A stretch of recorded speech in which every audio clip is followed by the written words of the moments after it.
പ്രഭാഷകന്റെ പുസ്തകം 21-ാം അധ്യായം 2-ാം വാക്യം നമ്മളിങ്ങനെ വായിക്കുന്നു: സർപ്പത്തിൽ നിന്നെന്നതുപോലെ പാപത്തിൽ നിന്ന് ഓടിയകലുക.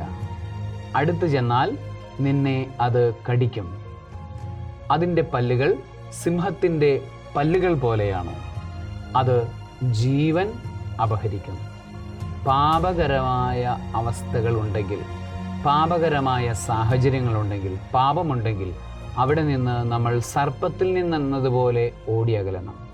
പാപം ചെയ്യാനുള്ള സാഹചര്യങ്ങളിൽ നിന്ന് സർപ്പത്തിൽ നിന്നെന്നതുപോലെ, സിംഹം വന്നാൽ എന്നതുപോലെ നമ്മൾ ഓടിയകലണം. നമ്മൾ അവിടെ തന്നെ തുടർന്നാൽ, നമ്മൾ അതിൻ്റെ അടുത്തേക്ക് ചെന്നാൽ നമ്മളുടെ ജീവൻ അപഹരിക്കപ്പെടും. അത് നമ്മളെ കടിക്കും, നമ്മളുടെ ജീവനില്ലാതെയാകും. പ്രിയപ്പെട്ട സഹോദരങ്ങളെ, പാപ സാഹചര്യങ്ങളെ അകറ്റി നിർത്തുവാൻ സർവശക്തനായ ദൈവം നിങ്ങളെ അനുഗ്രഹിക്കട്ടെ. പിതാവിൻ്റെയും പുത്രനെയും പരിശുദ്ധാത്മാവിൻ്റെയും നാമത്തിൽ ആമേൻ.